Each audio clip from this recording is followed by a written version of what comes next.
Welcome to Halo Real Talk Richards. What's going on, people? Salute, love to all my kings and queens out there. Today, I got my boy X with me and Bigo. They're gonna do their thing in a minute. I'm gonna introduce them. We're gonna talk about mental health, suicide, and death to kind of help raise awareness and get an understanding, different perspectives, what can cause effects they may have, such and such. As we said, with that, might as well get straight into it, and I'll shout out X right now. Yo, X. Yo. Yeah, my guy. Hello, ladies and gentlemen. Welcome back. It's your boy Xtravagance here for another podcast. I'm very excited to hear what the talk is mostly about, but most importantly, get ideas and insight into what mental health, death, and suicide is all about. Appreciate it.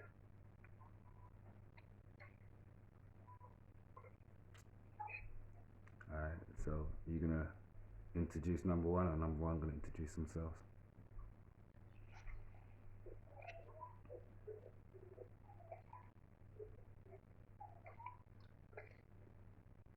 Numero uno.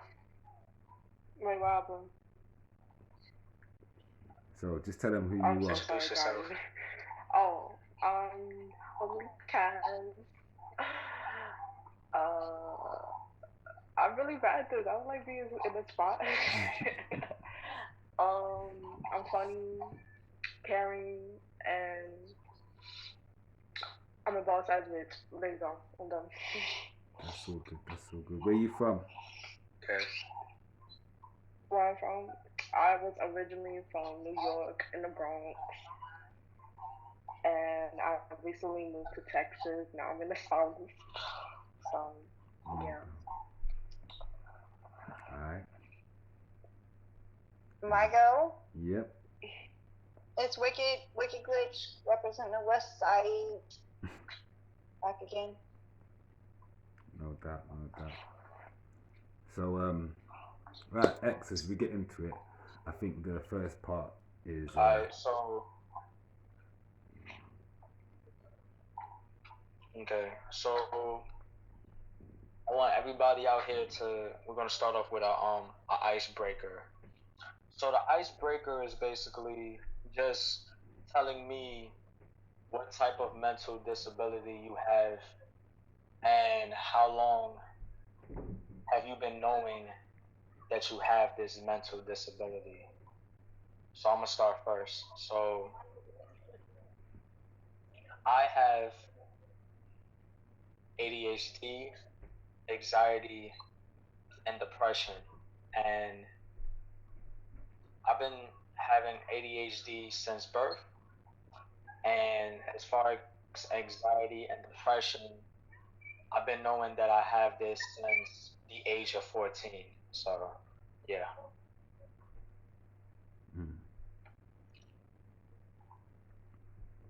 And alright, Anyone else? I could go. Ever since I was in my middle ages, I've developed bipolarness. I have been dealing with a lot of stress and drama and just so much going on. And every single time it's just been a very hard road to get where I'm at. Yeah. Alright. I myself, I would say depression, split personality,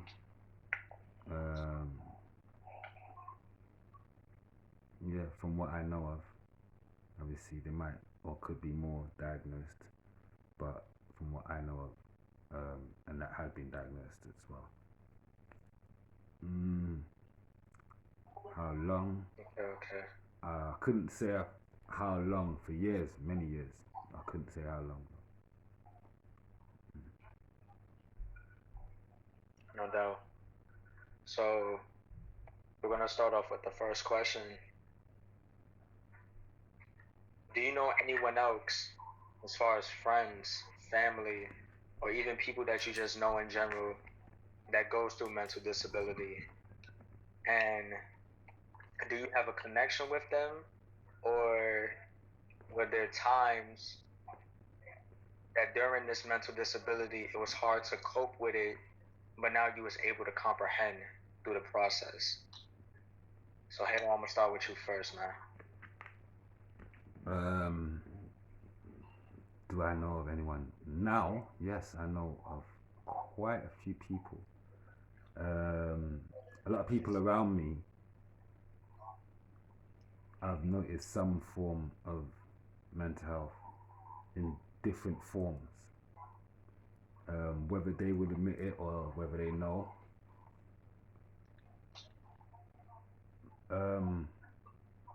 I feel that when you get connected to people and you get to know people, you kind of know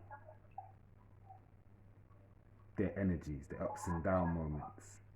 And when you can sense the ups and down moments, if they're true to you or if you're true to them, I suppose you'll be there. If not, I suppose the right thing would be to do is to move out of the way, let them solve it and whatever.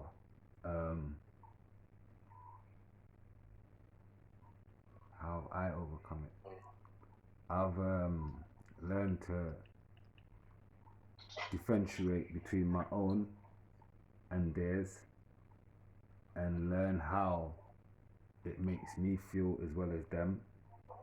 So a bit of giving space and giving advice at the same time. So I go by what I feel they need from me to do or be able to do. And that's how I would give back to someone else.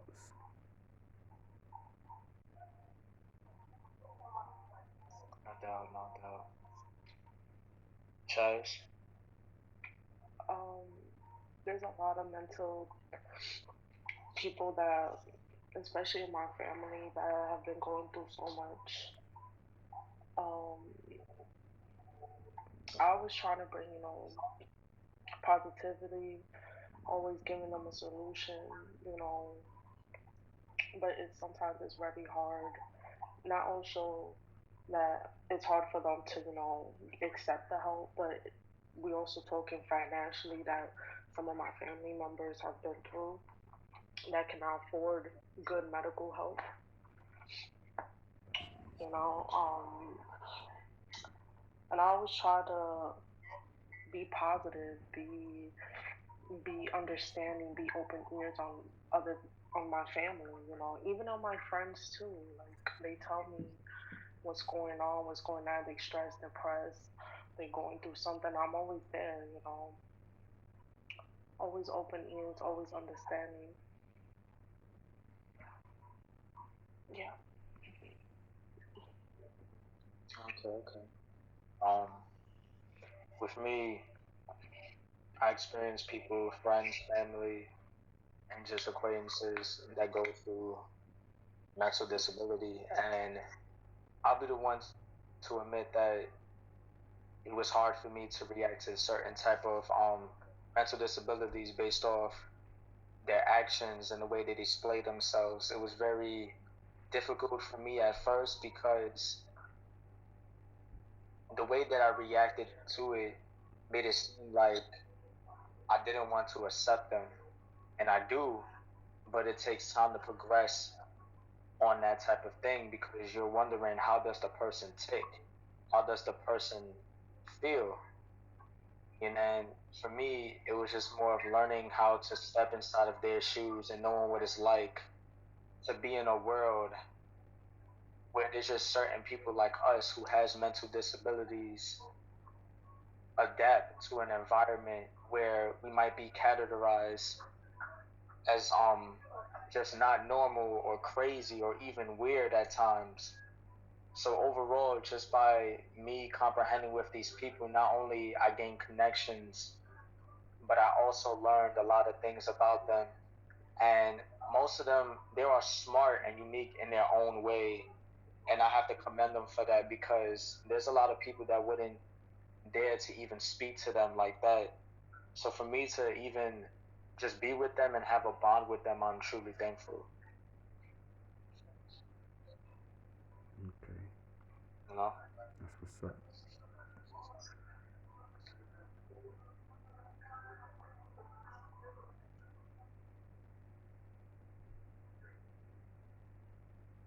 Okay, okay. Any more questions? How do you what does your mental health category mean to you? Okay. Um, so I'm gonna go first. So what does my mental disability meaning? All right. ADHD is basically attention deficit hyperactivity disorder, which means a person like me can't stay still. We get distracted. We tend to just quit very quickly, and most importantly, we just can't stay in one spot. We just love to move around and love to bounce, full of excessive energy. And with that, there's a lot of positive and negative connotations towards it because the positive is, you have so much energy, so much spunk, you want to willing to do more, but at the same time, as I've been doing my research,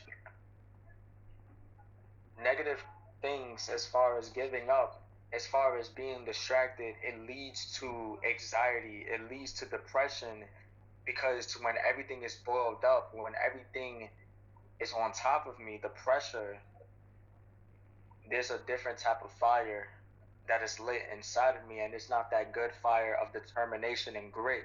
It's that fire of just willing to quit and just not wanting to keep on pushing more and more. And a little kid, I I suffered more because I had to go through not only therapy but also physical therapy, speech therapy, a tutorer for class. I basically had all of that in one, and it made me realize that the years go by, you have to work 10 times as harder than a normal person because I wasn't able to comprehend the things that they could comprehend. I wasn't able to understand it fully, and it made it even hard for me that I just wanted to quit and run away, you know? Mm. So, in general, overall, it's mostly ADHD, but because of the fact that ADHD affects in a negative way, it leads to things like anxiety, it leads to things like depression, you know? Mm. Chaz? Hmm. I feel like if I didn't go through the things I went through, I wouldn't be the person I am today. If I didn't get the help I needed at a young age, knowing that I was in my beginning stage, I don't think what would be left of me. And over time you learn your mistakes, your wrongs. You think everything is flowers and unicorns and stuff like that, but in reality, there's gonna be some hard times in life that you will have to go through, you know, and it's just we all learn a different way. You might learn the easy way, the hard way, the fast way, the slow way. We all learn a different way. And what I learned is that, if you need help, ask for help. You know, always ask for help. Like if you feel like something ain't right or something's not, it's just you just need to ask for help, you know. And if I didn't ask for help, it would be a whole different story, you know. So I'm thankful that I got the help, you know. Right, of Yeah. course. Yeah. Okay. Hello. Um, it shows me that I'm imperfect. So I get to learn how to be perfect or work towards perfect. I don't always get it right,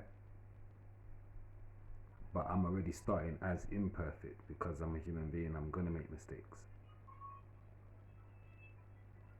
I feel that some of the mistakes, easier mistakes, are done because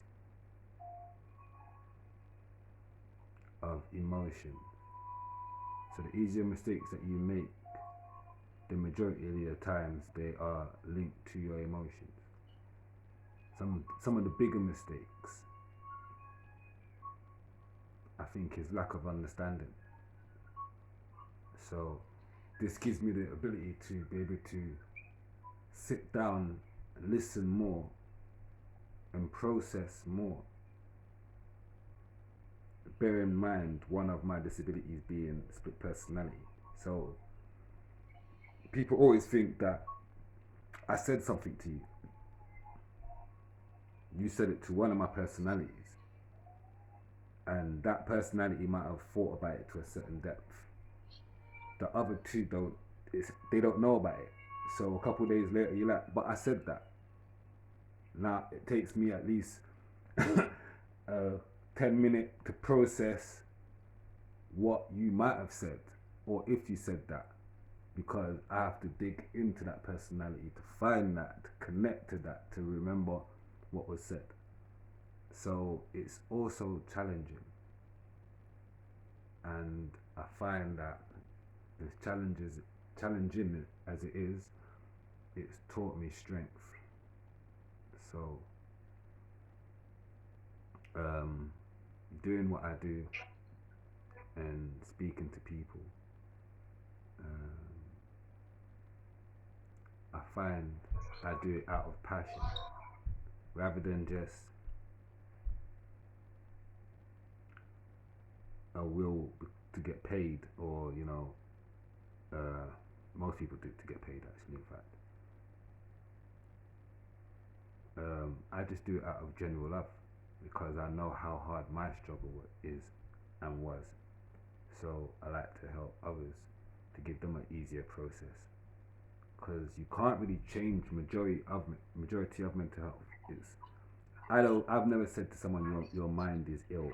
Like, I don't think your mind is unwell. I just feel like there's a lot of emotions that it's linked to that causes further effects. Some people are able to shrug the shoulders and brush it off, and some people are able to not even comprehend that emotion. So yeah, that's what I feel it is for me still. Okay. Okay. No, that's good. That's good. So, as far as mental disability, as far as mental health, was it trouble for you to communicate with other people based off your mental health, or was it just the same old for you? As far as like growing up and meeting friends and getting a job or any opportunity that is out there, was it easy for you or was it difficult for you because you had this mental disability? So I'm gonna start with Chaz first. Well, at first, yes, it was very hard to communicate, especially my feelings, how I was thinking at that time, you know. And it was like it's very hard to communicate, even with your close loved ones and your inner circle, your best friends. It's like it's so hard to trust people. It's so hard to open up to people, to tell them. My biggest fear was that people would think I'm crazy, whatever I tell them. I never wanted to, people think of me as a crazy person. Oh, I don't know what's wrong with her, da da da da. I never want to experience like anybody to think that way of me, and that was one of my biggest fears, even with family. You know, Sometimes I would be called, Chassie, you're crazy. Oh, what do you just said? Stop being so crazy, crazy, crazy. And it's just like, it kind of shut me down when it goes to communication you know, of how I was feeling, or it was just, it was just crazy. It was like a beat down every single time when I try to communicate. It's just like I couldn't, you know. And then over the time, you know, it's just like it kind of got worse over the time since I always kept everything in, and sometimes I do. To this day, I do. I'm not gonna lie, you know, but I try my best. I try my best to be open, to to communicate how I'm feeling, or to talk about my problems, to the people that I've always been there since day one. So I always try to make a difference, make a change. The older I get, I always try to get this mentality that, not all people is gonna think, you're a crazy person, you know, and it's just like, okay, maybe I could talk to this person, maybe I could communicate with this person, and just open up my feelings, or just what's in my mind sometimes, you know. Okay, so we're Yeah. gonna go on a break and we'll bring you back to part two. So see you soon.